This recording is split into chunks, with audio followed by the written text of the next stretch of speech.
It started at the neighborhood barbecue, nothing fancy, nothing alarming, just another sticky Saturday when everyone gathered in the cul-de-sac with foldable chairs, flimsy paper plates, and awkward chatter. I was seated near the grill brushing away the smoke and tedium when he took the spot beside me. Daniel, my neighbor's son, barely 20, home from college for the break. His mother, Cynthia, always spoke of him with pride, and I'd noticed him growing up taller, now his features more defined, but still holding that gentle look most men seem to lose early. I didn't think much when he greeted me. I smiled, exchanged light talk, asked about his courses, he asked about my plants, then he asked if I was okay, just like that. No build-up. It threw me off. No one ever asked me that, not even my husband, not like that, not with those eyes that weren't demanding an answer, but offering something quieter, and I surprised myself by replying, honestly, not really. I said just those two words, and it felt like the ground had shifted. After that, it became a pattern. He'd stop by while I was watering flowers or clipping shrubs, and he'd linger longer. He wasn't trying to charm me. He wasn't suggesting anything that would have been easier to name, easier to dismiss. What he was doing was more dangerous. He was paying attention, and when you've spent years in a house where your voice becomes background noise, being truly heard becomes dangerously magnetic. I kept insisting to myself it was innocent, that I just needed someone to hear me, that nothing was happening because nothing physical had taken place. But soon I was changing my schedule to cross his path, peeking through the blinds when footsteps echoed outside, putting on lipstick when I thought he'd be near, and when he admired an old dress I hadn't worn in years, I wore it again and again, hoping he'd notice again. One evening while my husband was at work late, I noticed Daniel sitting on the porch swing across the street. I was about to go in but hesitated. He looked up and motioned to the space next to him. I told myself, no, my legs said otherwise. I sat, and for a few minutes everything paused. No responsibilities, no weight, just a moment of stillness. I worry about you, he said gently, and just like that, everything I'd locked away started slipping out. Tears, small laughs, memories I hadn't touched in ages. I told him how distant my marriage had become, how my husband felt more like a housemate than a partner. Daniel didn't interrupt. He just listened, nodded, gave me his presence. When I leaned into his shoulder, I told myself it was just comfort, just appreciation. But the way my heart reacted said something else. His breath shifted, and the quiet between us pressed heavier than words. He didn't move, neither did I. The swing groaned beneath us like a quiet warning.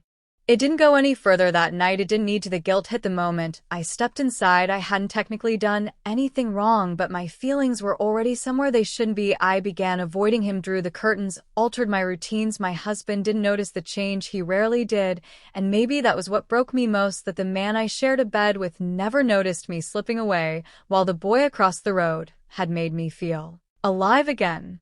Weeks passed. Cynthia dropped by one morning over coffee, mentioned that Daniel was thinking of staying on campus next term, says he needs distance, that home feels a bit complicated lately. She didn't know she couldn't, but I did, and the truth landed like a stone. I never spoke to Daniel again. We never crossed a physical line, but we crossed 1,000 emotional ones that are far harder to forget. I didn't lose Daniel. I lost the illusion that everything was fine, that my marriage was whole, that as long as I didn't touch it didn't count. What happened that day wasn't loud or messy. It was worse. It was soft and slow, a reminder that betrayal doesn't always arrive in affairs and lies. Sometimes it's born from silence and neglect and the hunger to simply be noticed. The cruelest part was he saw me just long enough to remind me my husband never really had. The feeling of disappearing inside your own life is one of the deepest cuts, especially when it happens inside a marriage that once promised closeness and understanding. She had been married over 10 years, but lately it felt more like coexisting with a stranger. Their conversations reduced to schedules and chores, who's picking up dinner, whose turn it was to take out the trash. Gone were the laughs, the shared hopes, the small signs of real intimacy. She masked the loneliness with routines, polite smiles for guests, pushing her hurt beneath layers of habit. But inside something was unraveling, a silent ache she couldn't shake, a longing for warmth that no list or chore could ease. This quiet neglect wasn't obvious to others, but it hurt more than any shouted words, so when Daniel sat beside her that day, it wasn't his youth or charm that pulled her in, but something rarer, his undivided attention. For the first time in what felt like forever, someone asked how she really felt, not from politeness or duty, but with sincerity and care. The shock of being truly seen rattled her. She opened up more than she intended, speaking about things she hadn't dared even to herself. There was relief in that honesty, and also confusion. Why did his concern move her so deeply? Why did his presence feel like healing to wounds no one else had even noticed? The walls she'd built around her emotions began to soften, not because of big gestures, but the quiet safety of being heard. This bond was delicate, a flicker in the darkness, offering warmth, but threatening to set fire to everything she thought was stable. She told herself it was innocent, just words, just listening, but the truth was harder. Her emotional emptiness was being replaced by something new and complicated. It wasn't just about missing affection, it was about losing herself, about forgetting the woman who once believed she deserved more. Daniel didn't fix her life, but he made her face truths she had buried. Their talks shifted from casual to meaningful. From minutes to hours, she waited for them more than she wanted to admit. The lines between what was friendly and what was something more blurred dangerously. Each moment became a secret in daylight, a silent push against the growing void inside her. It was a tightrope of restraint and desire, where every glance carried weight she hadn't felt in years. This wasn't a story of bodies, it was a story of hearts, of emotional betrayal, of feeling too much and saying too little. Daniel gave her something she didn't even know she'd been starving for. Not love, but recognition. He didn't judge or assume or advise, he simply listened with quiet patience, and in that space, she found herself opening like she hadn't in years. They shared fears, hopes, little truths that lived in shadows, and each word felt like a breath of something pure, something real.